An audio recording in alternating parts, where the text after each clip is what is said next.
4월 한 달 동안은 특별히 우리 야고보서를 보고 있는데요. 야고보서는 행함을 좀 특히 많이 강조하기 때문에 믿음을 먼저 강조했던 로마서와는 달리 사실 신약 성경으로 만들어지는데 조금 어려움을 겪었습니다. 믿음이 먼저지 어떻게 행함으로 이룰 수 있느냐, 그런 이유였습니다. 그러나 초대교회 이후로 이 믿음과 행함이 따로 있을 수 없다라는 결론을 내리고 교회 공동체에서는 이 야고보서를 신약 성경의 한 부분을 차지할 수 있었습니다. 오늘 본문의 말씀을 우리가 무엇보다 이 로마서와 야고보서가 서로 다른 어떤 대비되는 내용이 아니라 오히려 하나된 하나님의 말씀임을 증명해 주고 있는 내용이 오늘 본문의 말씀입니다. 먼저 그에 대한 답변이라도 해주듯 우리가 지난주에 잠깐 보았던 야고보서 2장 26절 그 앞절에 있는 내용의 말씀을 보면 영혼 없는 몸이 죽은 것 같이 행함이 없는 믿음은 죽은 것이다, 이렇게 단호하게 야고보서는 말하고 있습니다. 성경은 분명 행함이 없는 믿음은 죽은 것이라고 선포하고 있습니다. 행함이 없는 믿음, 이것은 곧 말과 행동, 언행이 일치가 되지 않는 상황을 죽은 믿음이다, 이렇게 말하고 있습니다. 믿음을 강조한 로마서와 행함을 강조한 야고보서는 서로 상반된 것이 아니라 마치 동전의 양면과 같이 서로 보조하고 도와주고 협력하는 것이기에 믿음과 행함 가운데 이 둘은 결코 어느 것 하나가 먼저 또 앞으로 뒤로 있을 수 없다라는 결론을 내릴 수가 있습니다. 그런데 교회를 다니며 신앙생활을 한다고 하는 사람들, 특히 스스로가 나는 그리스도인이요, 예수 믿는 사람이요 라고 이곳저곳에서 말하고 있는 사람들 가운데 정녕 하나님을 향한 믿음과 또는 그가 살아가는 삶의 행위가 서로 다른 세상 사람들에게 손가락질을 받고 있는 소식을 접할 때마다 우리의 신앙이 때로는 그들들 때문에 종종 흔들리고 우리의 믿음과 행위조차 어떻게 하나가 되어 살아갈지 염려스러운 마음이 들지 않을 수가 없습니다. 종종 한국에서 들려주는 소식들을 매스컴을 통하여 들어보면 세상에 한국에서 큰 거물급들 부정과 부패를 저지르는 그 대부분의 사람들이 교회 다니는 사람들이에요. 예수 믿는 사람들이고 장로고 목사고 집사들이 그게 너무나 많이 연루가 되어 있는 모습을 보면서 야, 이것이 신앙인가 라고 할 정도로 참 가슴이 아픕니다.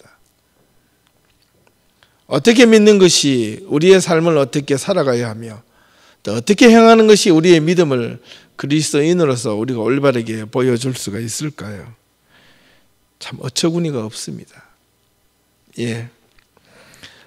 예전에는 교회 다닌다라고 말만 들으면 그래도 저 사람은 정직해 라고 인정해 주던 시대가 있었습니다. 교회 다닌다는 이유 하나만으로 저 사람은 거짓말하지 않는 사람일 거야 라고 인정받았던 시대가 있었단 말입니다. 그런데 언제부턴가 모르게 교회 다니는 사람들이 더 심하게 거짓말하고 교회 다니는 사람이 더 나쁜 짓을 많이 하고 교회 다니는 사람들이 더 악한 말을 많이 하는 그런 상황을 볼 때 오늘날 이 교회는 더 이상의 교회가 아닌 듯 보여집니다. 야고보서 전체 주제를 말해보라고 한다면 행함과 믿음의 일치를 말하고 있는데 다르게 표현하면 그리스도인의 성숙된 신앙이라 하겠습니다. 그렇다면 성숙한 그리스도인이 과연 무엇일까요? 교회 봉사 많이 하는 것? 아니면 주일 열심히 참석하는 것? 기도 열심히 하는 것? 남들보다 헌신을 많이 하고 선교도 많이 가고 전도도 많이 하는 것? 그런데 가장 큰 문제는 그런 분들이 집으로 돌아오고 가정으로 돌아오면 의외로 문제가 많다는 데 있습니다. 하나님은 열심히 섬기는데 자기 일에 충실하지 못하고 자기 삶에 올바르지 못하고 자기 삶이 진실하지 못하는데 어찌 그를 하나님이 아무리 많은 일을 해도 정직한 자라 할 수 있겠으며 하나님을 따르는 자라고 이야기할 수가 있겠습니까? 궁금하지 않을 수가 없습니다. 어떤 믿음을 가졌길래. 열심히 봉사하는 자는 하나님을 믿지 않을 수도 있습니다. 그러나 열심히 봉사하는 자는, 하나님을 열심히 올바르게 믿는 자는 봉사도 열심히 합니다. 봉사는 당연히 열심히 합니다. 섬김이 있는 사람은 섬김은 있어도 하나님을 믿지 않을 수도 있습니다. 그러나 하나님을 올바르게 믿는 자들은 섬김은 자동으로 따라오는 겁니다. 그런데 우리는 그 행동만 먼저 보고 그 행위만 먼저 보고 하다 보니까 저 사람이 신앙이 좋은 사람이야, 저 사람은 믿음이 좋은 사람이야 라고 선입견을 가질 때도 있습니다. 왜 야고보서와 이 로마서가 동떨어진 것이 아니라 왜 믿음과 행위가 서로 떨어지면 안 되는지 그 이유를 분명하게 이야기해 주고 있습니다. 이 야고보서에 대해서 전체의 내용을 한마디로 이야기해보고, 오늘 특별히 본문의 가운데 성숙한 그리스도인이 되라고 한다면 어떻게 해야 되는가, 오늘 본문 속에서는 특별히 단적인 예로 무엇을 들고 있느냐면 이 말이라는 것에 대해서 예를 들고 있습니다. 사람이 말하는 것, 이게 스피킹 그죠? 근데 헬라어에는 이게 로고스라고 말을 하고 있습니다. 로고스는 상당히 많은 의미를 사용하고 있는데, 이 로고스라는 말은 그냥 일상적인 대화에서 나오는 말이 아니라 일상 속에서 나오는 말의 의중, 그 사람의 속에 있는 그 생각, 이걸 로고스라고 이야기합니다. 먼저 3장 1절을 오늘 읽었던 말씀을 한번 살펴보면, 내 형제들아 너희는 선생된 우리가 더 큰 심판을 받을 줄 알고 선생이 많이 되지 말라, 이렇게 이야기해요. 선생이 많이 되지 말라는 거예요. 근데 야고보서가 3장 1절은 뭐냐면 내 형제들아, my brothers, 이게 지금 야고보서는 지금 저기 디아스포라 유대인 크리스천들에게 보내는 편지라고 말씀드렸습니다. 그죠? 그 속에서 지금 뭔가 문제가 일어났어요. 문제가 일어났는데 그들 향하여 내 형제들아 라고, 같은 신앙인이요, 형제요, 자매요. 근데 뭐라고 불렀냐면 너희는 선생된 우리라고 했습니다. 형제들과 이 야고보서를 표현해서 우리 모두가 무엇이냐, 선생이라는 겁니다. 이 말은 즉 그리스도인들이 선생된 모습으로 살아야 된다는 건데, 그렇다면 이 선생이 무엇이냐, 이게 참 중요합니다. 야고보는 무엇 때문에 디아스포라 유대인 크리스천들에게 자신과 함께 더불어 선생이라 불렀겠습니까? 그는 정체성을 의미하는데, 지위기, 포지션. 그들 모두가 하나님을 믿는 성도로서 믿지 않는 자들에게, 또한 서로 믿는 자들에게 어떤 삶을 살아야 돼? 선생된 자의 모습으로 살아야 된다는 겁니다. 그런 모습을 보여야 된다는 겁니다. 그런데 그들은 그렇지 못한 삶을 살았던 것 같습니다. 야고보는 그들이 믿는 성도로서 어떻게 성숙한 신앙생활을 그리고 삶을 살아야 할지를 지금 훈계하고 있습니다. 선생된 자들이 어떻게, 성도들이 어떤 모습으로 선생된 자로서 살아야 할지 그를 말로 이야기를 하고 있는 겁니다. 고대 사자성어 중에 본립도생이란 말이 있습니다. 한문으로 보면 이 본립도생이란 말이 있는데, 이 말은 근본이 바르게 서면 길이 보인다는 겁니다. 기초가 튼튼하면 행함이 보인다는 겁니다. 믿음이 튼튼하면 어떤 행함을 행할지 안다는 말입니다. 본래 선생은 지식을 기술적으로 가르치는 자가 아니라 그 근본을 세우는 자이고, 근본을 바르게 잘 세우면 그를 선생의 말을 들었던 학생들은 그 길을 저절로 잘 찾아서 나아갈 수 있다는 뜻입니다.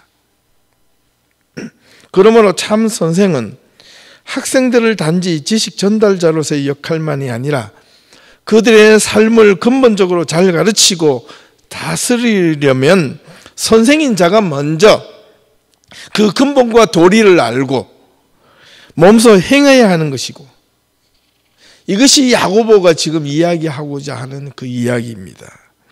그리스도인들은 우리가 먼저 선생된 자들처럼 복음을 바르게 알고 바르게 배우고 바르게 익혀서 그것이 먼저 삶으로 실천되어야 한다는 것을 강조하고 있습니다.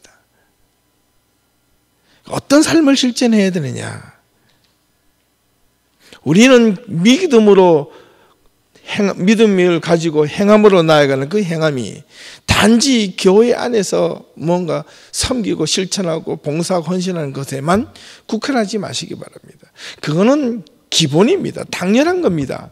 교회를 참석하고 함께 신앙의 공동체에 된 성도들은 교회를 세우기 위해서 너나 할 것 없이 함께 힘을 모으고 노력하고 애를 씁니다. 부족하면 채울 줄 알고, 힘들면 서로 세워줄 줄 알고, 눈물을 흘리면 닦아줄 줄 알고, 가슴 아파하며 서로 위로할 줄 아는 것이 이게 교회 공동체의 기본, 가장 기본입니다. 그리고 그렇게 하기 위해서는 행실이 발라야 된다. 그 행실은 철저하게 어디서 나오느냐? 마음에서 나온다는 겁니다. 그는 마음은 어디로 나오느냐? 입을 통하여 나오죠. 예, 말을 통하여, 혀를 통하여 나오게 되어 있다는 뜻입니다. 예. 요즘 기독교인들이 안 믿는 사람보다 더하다는 말을 들을 때면 참 우리의 신앙을 깊이 돌아보지 않을 수 없습니다. 나름대로 열심히 올바르게 산다 하지만 예외는 결코 아닙니다. 우리라고 특별하게 똑바로 사는 것이 별로 없잖아요. 정직하게 사는 사람들은 항상 들려지는 이야기는 정말 부족합니다. 연약합니다. 아직도 멀었어요 라고 이야기하지만, 조금 자기의 맛에 잘났다고 하는 사람은 다 알아요. 예, 성경도 알고 기도도 알고, 예, 와서 좀 배워야지, 가르쳐야지, 내가 뭔가 나서려고 하는 사람들입니다. 그러면 안 돼요. 예.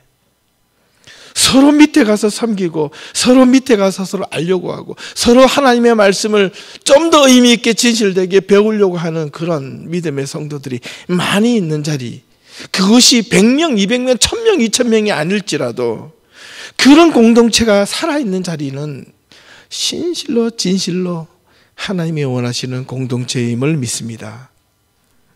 예. 사람의 됨됨이가 신앙을 믿기 전에, 하나님을 믿기 전에 먼저 인간이 되라는 말도 있습니다. 인간이 되지 않는데, 사람의 됨됨이가 되지 않았는데 어찌야 보이지 않는 하나님을 섬길 수 있을까? 라는 그 말은 참으로 두고두고 새겨도 부족함이 없는 이야기인 것 같습니다. 말씀을 전하고 가르치는 것은 그리 어렵지 않습니다. 조금만 배우면 누구든지 할 수가 있습니다. 하지만 그 말씀을 따라 사는 것이 얼마나 어려운 건지 모릅니다. 어느 정도 지식만 가지면, 어느 정도 성서 학원이나 어디를 가서 어떤 유명한 목사님 밑에서 몇 년만 열심히 배우면 성경도 어느 정도 통달합니다. 그런데 문제는 뭐냐니까 그 배운 것이 삶으로 이어지지 않는 데서 문제가 생기는 겁니다. 말씀을 따라 산다는 것이 얼마나 어렵고 힘든 것인 것을 잘 알기에 야고보는, 이 아들아, 내 형제들아, 선생된 우리가 선생이 많이 되지 말라, 이런 말을 역설적으로 했습니다. 얼마나 믿음의 교사, 믿음의 본을 보이기가 어려웠으면 선생처럼 살아가지 말고 학생처럼 살아가라, 이런 말입니다. 선생이 되지 못하는 자의 신앙인의 삶은 어떠한 것인가? 바로 2절에서 12절까지 내용을 자세하게 풀어서 설명하고 있는 내용입니다. 2절에서 3절을 보니까 이렇게 야고보는 이야기합니다. 우리가 다 실수가 많으나 만일 말에 실수가 없는 자라면 곧 온전한 사람이라 능히 온몸도 굴레에 씌우니라. 우리가 말들의 입에 재갈 물리는 것은 우리에게 순종하려고 그 온몸을 제어하는 것이니라. 우리가 실수가 많다 그랬습니다. 말에 실수가 없으면 온전한 사람이라 그랬는데, 온전한 사람을 영어로 하니까 perfect man이라고 돼요. perfect, 완벽한 사람이라. 예. 누구든지 실수가 없나요? 있습니다. 말에 실수가 있습니다. 행동에 실수도 있고. 그런데 이 야고보서는 완벽한 사람이 되라고 이야기하지 않습니다. 네.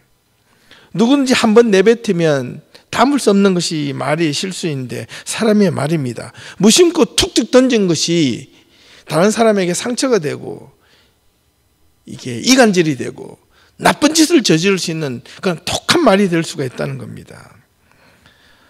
옛말에 사람이 말 한마디에 천냥빚을 갚는다는 이야기도 있는데 거꾸로 하면 말 한마디에 천냥빚도 질 수 있다는 뜻입니다. 사람이 살면서 다시는 돌아오지 않는 세 가지가 있는데 잘 들어보십시오. 사람이 살아가면서 결코 돌아올 수 없는 세 가지가 있는데 그 첫 번째가 잃어버린 기회를 잃어버리면 다시는 돌아오지 않습니다. Catch up your chance. Don't lose your chance. 예, 기회를 잃어버리지 말라는 거예요. 붙잡아라는 거예요. 캐치업을 하라는 거예요. 그 다음 두 번째는 시위를 떠난 화살입니다. 화를 떠난 화살은 결코 돌아올 수 없습니다. 이걸 다르게 말하면 시간입니다. 시간은 결코 다시 돌아올 수가 없습니다. 예. 그리고 세 번째 마지막 말은 한 번 내뱉은 말은 다시 주워 담을 수가 없다는 뜻입니다. 예. 이 세 가지가 공통점이 있습니다. 한 번 떠나가면 붙잡을 수 없다는 겁니다. 입에서 한 번 의도적으로 무심코 한 번 내뱉은 사람의 말에 때로는 사람에게 위안을 주는 귀한 말이기도 하지만은 자기는 그냥 무심코 내줬는데 그 상대방에게는 돌이킬 수 없는 상처가 되기도 합니다. 그래서 말을 할 때는 항상 선생님이 학생들에게 가르칠 때 뭔가 조리 있게 의미 있게 말을 던지듯 절제하라는 말입니다. 조심해야 됩니다. 사람은 누구나 때로 흔치 않게 말에 대한 실수가 있습니다. 말을 실수합니다. 안 하면 살 수는 없습니다. 안 하면 좋겠지만은 그러나 문제는 오늘 본문 성경의 말에는 말에 실수가 없는 자를 퍼펙트 맨이라고 했지만은 과연 그럴 수 있느냐? 없다라는 겁니다. 그러면 문제는 누구나 어떤 사람이든 허물이 있고 실수가 있고 잘못이 있는데 문제는 허물이 있고 실수가 있고 말에 대한 잘못이 생겼을 때 어떻게 해야 하는가? 지금 그걸 이야기하고 있는 겁니다. 어떤 한 부리는 자기가 말에 실수를 했을 때 그 말의 실수를 덮기 위해서 자기의 변명으로 계속 일관하다 보면 그것이 거짓말이 눈덩이가 되고 산더미처럼 되어버립니다. 그러나 그 순간 자기의 부끄러움을 무릅쓰고 자기가 말에 실수를 했을 때 I'm sorry, 미안해, 정말 진심으로 미안하다 그 한마디를 하면 순간은 부끄러울지 모르나 그 뒤로 이어지는 산더미처럼 쌓여지는 자기 변명, 자기 합리화 때문에 얻어지는 엄청난 거짓말은 하지 않을 수 있다는 겁니다. 그게 그리스도인의 사명이요 그리스도의 먼저 진실한 행함의 시작입니다. 우리 하나님의 사람들이 신앙 안에서 하나님 앞에 회개하고 기도하면서 그 회개하고 기도하면서 뭐라고 합니까? 용서해 달라고 기도하지 않습니까? 용서의 의미가 뭡니까? 다시는 짓지 않겠다는 하나님 앞에 서약이지 않습니까? 한 번만 용서해 주면 다시는 그러지 않겠습니다라고 이렇게 우리가 이렇게 기도하지는 않잖아요. 하나님 한 번만 용서해 주세요. 다음에 또 짓게. 하나님 이번만 용서해 주세요. 다음에 또 한 번 더 짓게. 이렇게 기도하지는 않잖아요. 하나님, 내가 지은 죄 하나님 앞에 고백합니다. 잘못했습니다. 용서해 주십시오. 그 용서해 주시는 달라는 그 말 속에는 다음에는 그렇지 않도록 몸부림치겠습니다. 노력하겠습니다. 헌신하겠습니다라는 우리의 일정에 보이지 않는 그 선언이지 않겠습니까? 그 선언 앞에 우리가 스스로가 그에 사로잡히지 않으면 우리는 얼마든지 이 용서라는 것을 남발할 수 있습니다. 이유 없이 내가 마음에 드는 대로 내 생각대로 마음대로 말을 내뱉고 마음대로 행동하고 마음대로 온갖 일을 저지르고 나서 검찰한테 붙잡혀가지고 검찰청에 교도소 가는 사람 치고 고기를 빳빳하게 내온 사람은 정말 진짜 두꺼워도 진짜 엄청나게 두꺼운 사람. 대부분 사람들 잘못을 저지른 사람들을 보십시오. 고기를 모자라서 고기를 숙이고 들어갑니다. 부끄러워서 숙이는 사람들도 있겠지만은 정말 자기 죄를 뉘우치는 사람은 다시는 그 죄를 지키지 않겠다는 그 서약이지 않습니까? 그걸 하나님은 이유 없이 용서를 해주시는 건데 그 용서가 너무 가볍게 여기다 보니까 우리 그리스도인들이 너무 이 삶에 있어서 믿음은 강하다 하지만은 삶에 있어서 실천에 있어서 섬김에 있어서 정말 그렇게 살아가지 못하는 것이 너무나 안타까운 겁니다. 행동하는 양심이 없는 신앙인은 거짓 신앙이다. 행동하지 않는 신앙인은, 행동하는 양심이 없는 신앙인은 가짜 신앙이다라는 겁니다. 제가 어저께서는 이 말씀을 준비하다가 그런 내용들이 구구절절히 막 떠올라서 새벽에 글을 페이스북에다가 올렸습니다. 막 좀 정말 피를 토하는 심정으로 오늘의 이 현실의 크리스천들의 모습을 보니까 우리 교인들은 그렇지 않겠지만은 그렇지 않으리라고 저는 믿고 싶습니다. 아니 믿습니다. 그렇기 때문에 우리 예담교회가 정말 이 토론토 안에서 빛과 소금의 교회가 되려면 정말 이 이름대로 이 그냥 이렇게 교회 What is your name? Church name? 예담 Church. 이렇게 하기 위해서 예담이 있는 것이 아니라 정말 예담 교회가 안에 들어오는 성도들이 예담 교인이 되려면 예수님다운 삶, 예수님을 닮아가는 삶, 예수님처럼 이끌어가는 사람, 예수님처럼 우리가 자기의 몸과 헌신과 모든 것을 정말 바쳐서 하나님의 뜻과 비전대로 우리가 살아갈 수 있는 그 많은 가치가 있는 그런 자들이 이 자리에 와서 여기 함께 동조하고 함께 말씀을 배우고 함께 의욕을 품고 함께 비전을 세우고 나가는 것이 이게 우리 예담교회가 되어야 되지 않겠습니까? 이런 꿈과 비전이 예담교회 안에서 이루어져야 되는데 예수님을 닮아가기보다 예수님을 헤이트하는, 예수님을 밀어내는, 예수님을 부끄럽게 만드는 자들이 되어서는 안 돼야 되겠지 않겠습니까?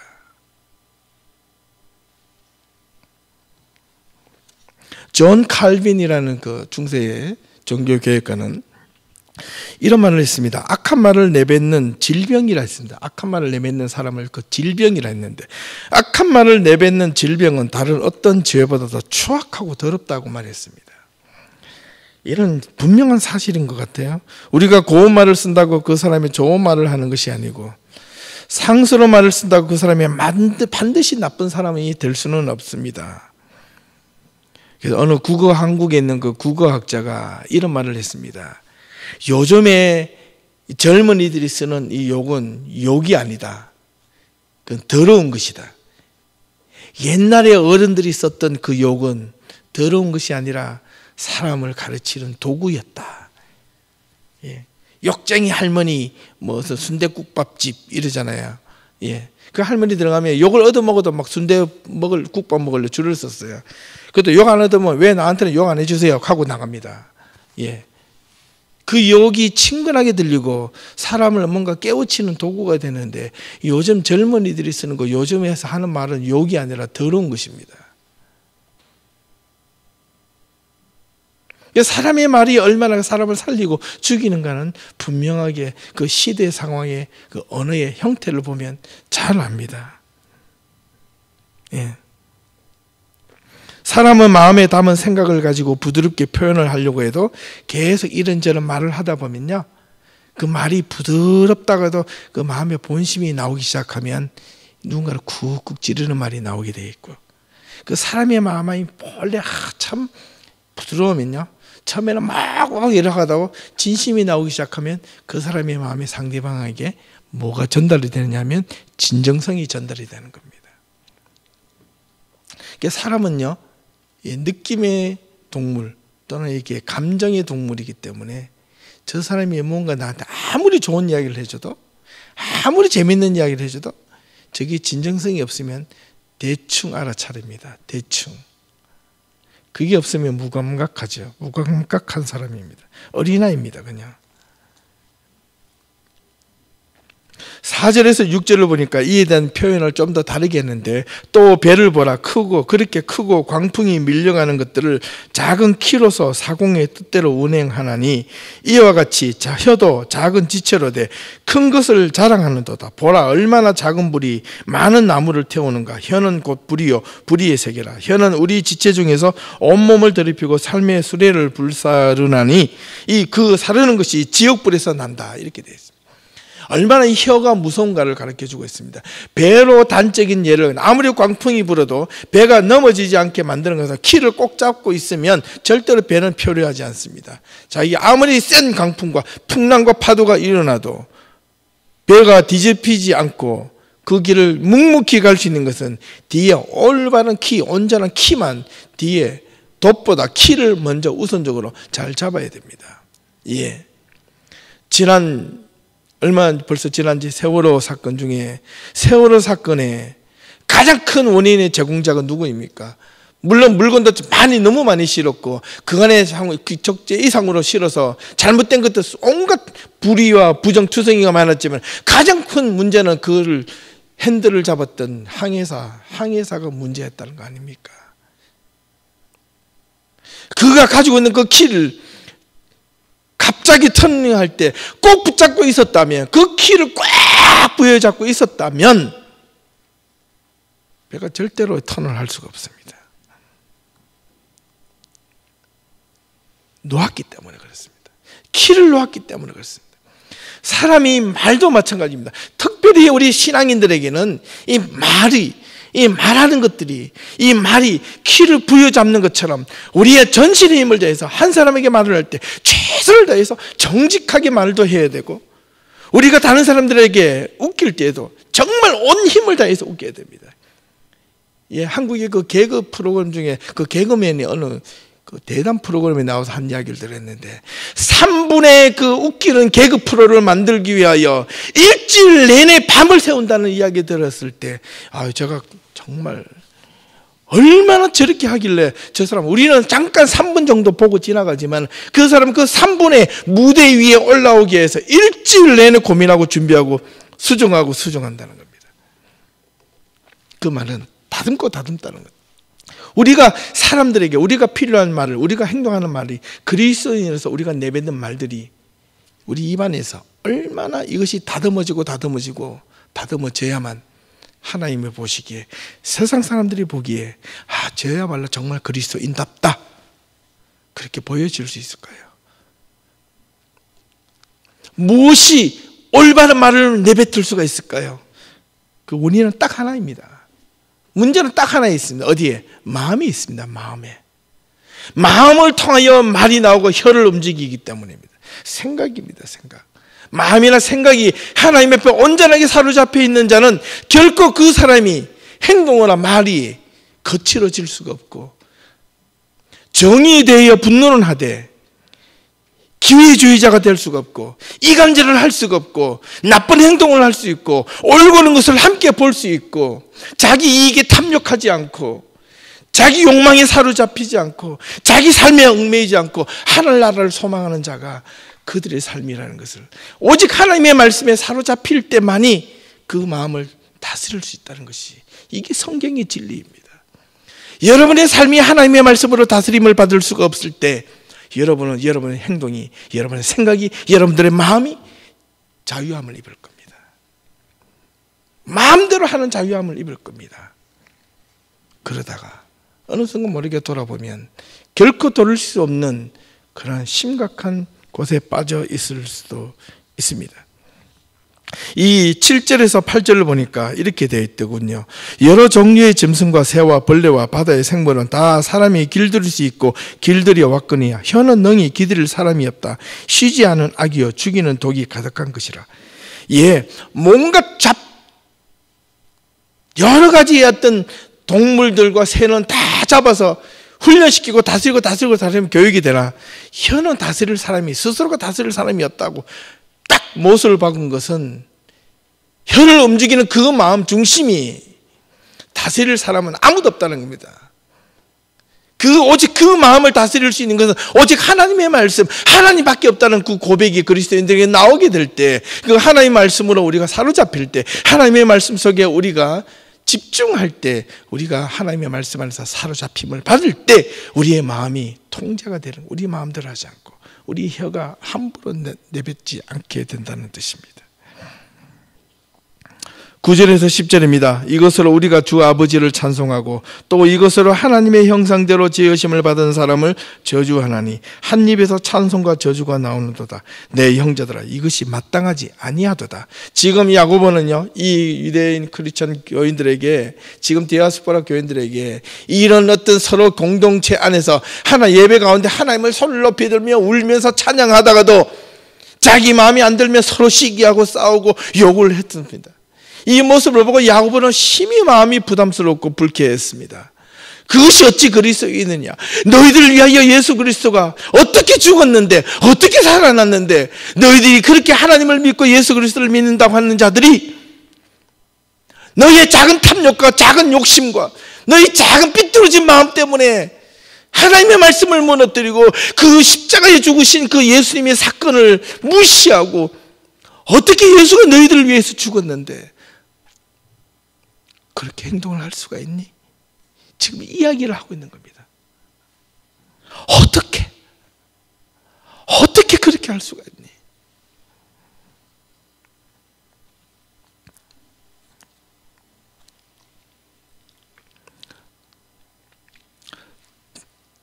옛날에 제가 이런 경험을 한 적이 있는데요.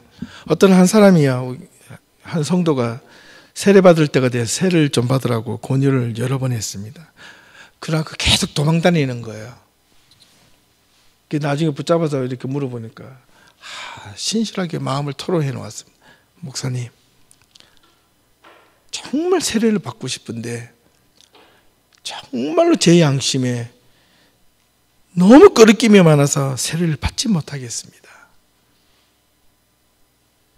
그래서 제가 그 이야기를 듣고 네, 언제든지 그런 마음이 하나님 앞에 돌아섰다고 느낄 때 그때 오십시오. 그때 하십시오. 제가 그렇게 말씀드린 적이 있습니다. 단지 세례의식이, 세례를 받고 세례 교육을 받고 입으로 아멘 아멘 하면서 열심히 따라 살겠다고 그 자리에 선포하고 그 다음에 마음대로 살고 자기 마음대로 교회도 안 나오고 이렇게 하는 것보다 정말 주일날 열심히 교회 참석하면서도 세례 받으라. 그러니까 가슴으로 치고 혼자 울면서 기도하는 그 사람, 누가 더 하나님의 예뻐 보여 주시겠냐 이 말입니다.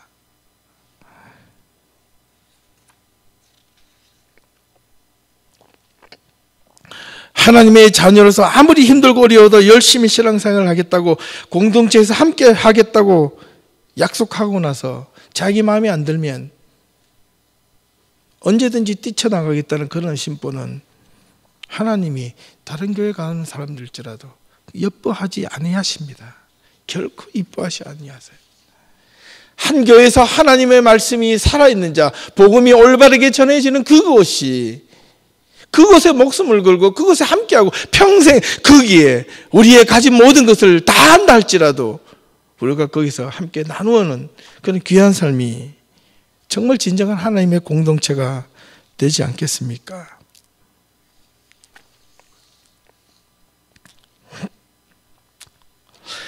야고보서 11장 11절에서 3장 11절에서 12절 말씀에 마지막으로 이 혀에 대해서 의미심장한 말을 야고보는 남겼습니다. 샘이 한 구멍으로 어찌 단물과 쓴물을 내겠느냐? 내 형제들아, 어찌 무화과 나무가 감람열매를 포도나무가 무화과를 맺겠느냐 이와 같이 짠물이 단물을 내지 못하느니라 이렇게 되어 있습니다. 이 단물과 쓴물을 영어 성경으로 단물은 어떤 sweet water 또는 fresh water 또는 이 쓴물을 영어 성경 NIV 성경에는 salt water라고 되어 있는데 정확한 표현은 그 bitter water 하는 게 맞습니다. bitter water. 아주 쓰디 쓰고 물을 마시면 욱할 정도로 이렇게 쓴 물입니다. 그야말로 사람이 샘도 이게 물에서 올라오는 그 신선한 그 샘물도 쓴물과 단물이 섞여서 나오지 못하여거늘 어찌하여 사람의 입에서 나오는 말이 이게 좋은 말과 나쁜 말이 함께 섞여 나올 수 있는가 이런 말을 하고 있는 겁니다. 이 말은 그리스도인들의 정체성은 어디에 서야 할지 네 스스로 깨달아라, 알아라, 선택하라. 그렇지 않으면 어떻게 될 것인가. 하나님께서 너에게 그에 대한 응대한 대가를 이유를 물으실 것이다. 그 이야기를 분명히 하고 있습니다. 누가복음 6장 45절을 보니까 선한 사람은 마음에 쌓은 선에서 선을 내고 악한 자는 그 쌓은 악에서 악을 내나니 이는 마음이 가득한 것을 입으로 말한다 이렇게 기록하고 있습니다. 우리가 깊이 새겨 들어야 할 이야기가 아닐 수가 없습니다. 문제는 혀가 아니라 혀를 움직이게 하는 마음이 있습니다. 내가 신앙인이냐 그리스도인이냐 이제 분명히 하자는 겁니다. 네가 예수쟁이냐 예수 믿는 사람이냐 정말 네가 하나님이 너를 위하여 십자가에 달려 돌아가는 그리스도인이 맞느냐 너를 구원한 그 생명의 구원자 예수 그리스도를 믿는 믿음의 사람이 맞느냐 그를 믿느냐 아멘 그러면 똑바로 살아라 이 말입니다. 똑바로 살자는 겁니다. 이제는 좀 바르게 살자는 겁니다. 세상에 손가락질 받고 살지 말고 세상에 의미 없이 살지 말고 세상에 자기 욕심에 끌려서 살지 말고 하나님의 말씀대로 좀 살아보자는 겁니다. 하나님의 말씀대로 살다가 성공한 이야기를 들어보자는 겁니다. 하나님의 말씀대로 살다가 내가 하나님의 뜻대로 살다가 성공했다는 소리를 한번 들어보자는 뜻입니다. 왜 하나님의 사람들이 하나님의 말씀대로 살다가 성공했다는 소리를 왜 세상 사람들에게 들려주지 못하고 왜 하나님의 사람들이 하나님의 말씀에는 귀를 기울이지 못하고 왜 세상이 주는 유혹과 관심에 더 귀를 기울이고 관심이 있고 거기에 빠져가면 뭔가 더 큰 것을 얻을 것처럼 자꾸 빠져가십니까? 사랑하는 예담 성도 여러분, 여러분들은 좀 힘들고 어려울지라도 하나님의 말씀대로 살아야 합니다. 하나님의 뜻대로 살아야 됩니다. 하나님의 진실된 가운데서 하나님이 원하시는 소망 가운데서 하나님이 여러분들을 위하여 십자가에 죽으신 그 열정 가운데 여러분들이 여러분의 삶을 바쳐야 합니다. 그래야 여러분의 삶이 여러분의 언행이 여러분의 믿음이 가치가 있는 겁니다. 인생의 가치가 거기에 있는 겁니다. 사랑하는 예담교회 성도 여러분, 이제 문제는 확인해졌습니다. 이제 앞으로 그리스도인들이 내가 그리스도인이냐 아니냐는 문제는 하나님이 우리를 판단하는 것이 아니라 세상 사람들이 여러분을 판단하실 겁니다. 저와 여러분을 판단하실 겁니다. 어떻게 하시겠습니까? 물론 하나님도 여러분들을 판단하시겠지만 내가 진짜 그리스도인이냐 아니냐라는 것은 누가 판단한다고요? 세상 사람들이 판단할 겁니다. 기도하시겠습니다.